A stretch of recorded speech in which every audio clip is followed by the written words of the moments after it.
Ang former 3-division world champion na si John Riel Casimero ay may simpleng request o kailingan na gustong ipaabot sa ating kababayan na world top contender sa super bantamweight division na si Carl James Martin. Si Wonderboy ba ay magawang pagbigyan ng kailingan ng kwadwalas? Ano naman kaya ito? Kaya tara ating alamin.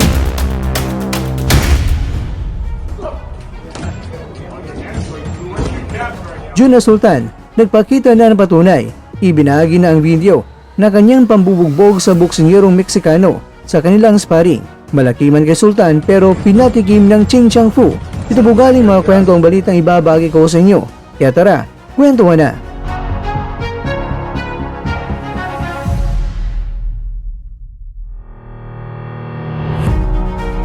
Marami ngayon ang nagulantang, lalong-lalo na sa mga Pinoy boxing fans na hindi pa nakasagap sa impormasyon na ito na kung saan may simpleng kailingan ng Quadrualas It's My Boy na Facebook page kay Martin. Ang ginawa muna ng Quadrualas ay nagpost ito sa kanyang Facebook wall na kung saan ginunitan ng Quadrualas ang laban nila sa makunat na boksingero na mula sa bansang Namibia na si Filipos Kitumba.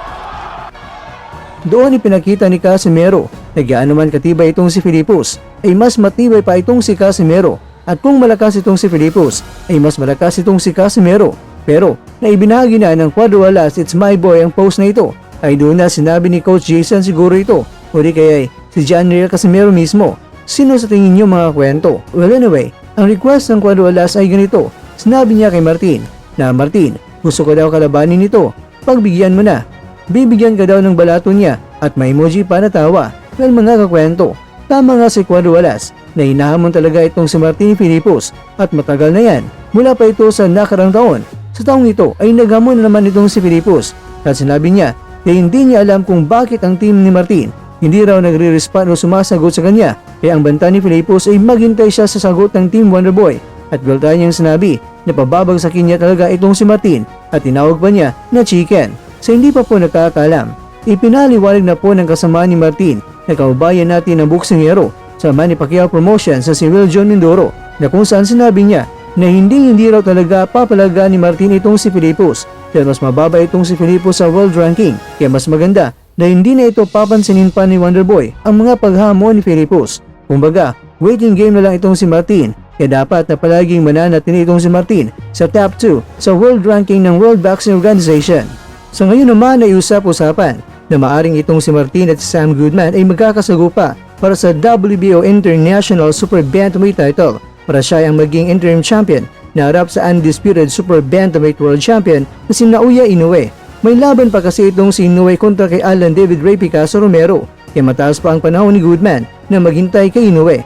Kaya habang naghintay si Goodman at para maging aktibo ay baka magmandato ang WBO ng interim fight sa pamamagitan nina ni Goodman at ni Martin. Sila talaga ang magkakasagupa kung sakaling magpalabas ng mandato ang WBO dahil rank 1 itong si Goodman at rank number 2 naman itong si Martin. Kung matuloy ito na laban ay tsak na isang magandang pagkakataon nito kay Martin lalo na kung matalo niya si Goodman ay siya na isa sa mga pipila para harapin itong si Inoue.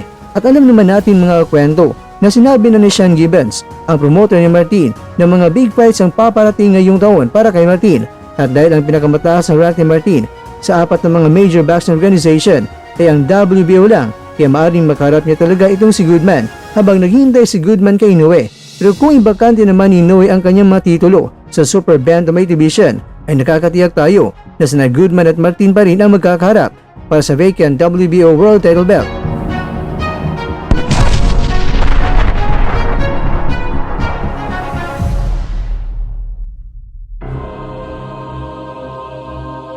Mga kakwento, medyo may nagpaparamdam na sa ngayon. Hindi po kaluluwa ang tinutukoy ko hindi yon.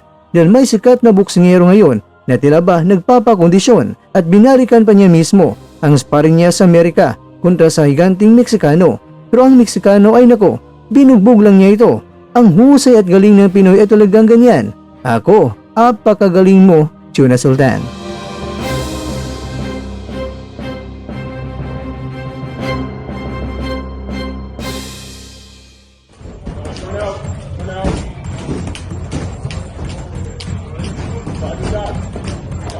My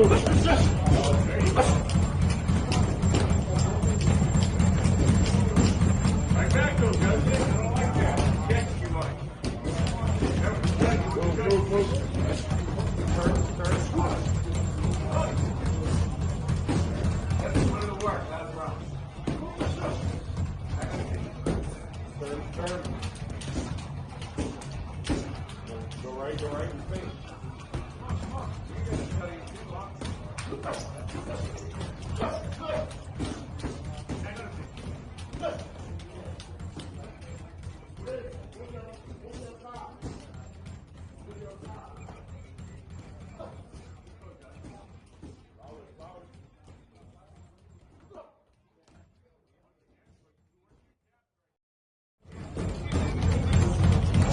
Good job. Good, good.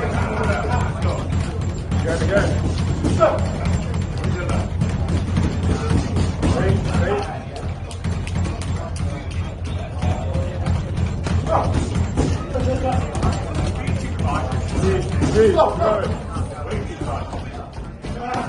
Again, face. Good. Good, face first.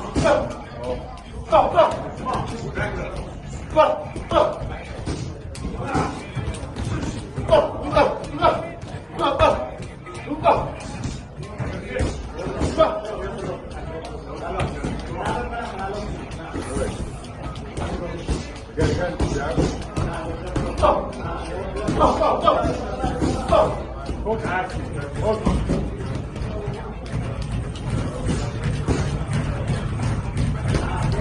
Upper.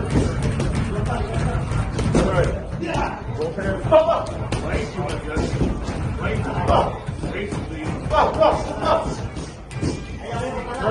Turn.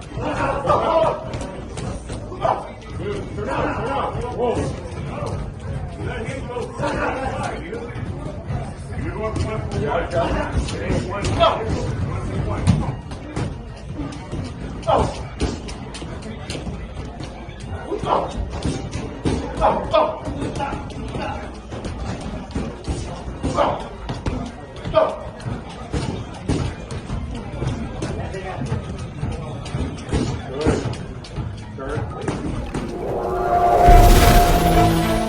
At dyan, nagtatapos ang ating kwento.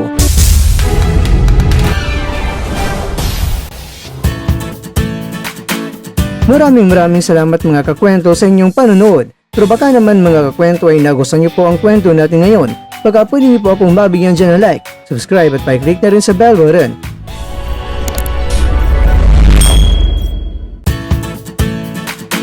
Pero bago tayo tatapos mga kwento, syempre, shoutout po muna tayo dyan sa ating mga kakwento. Kay kwentong Abs PJ8MC, kay kwentong Idol Rides, kay kwentong Raisa Balansag, at ikaw kwentong nanonood ngayon, shoutout sa iyo dyan. Bueno, hanggang dito na po muna ang ating kwento 1 at abangan nyo na po ating susunod na video. At dito na po yan sa isang channel na kung saan maaring ito'y mga kwentong di pa na kwento sa inyo.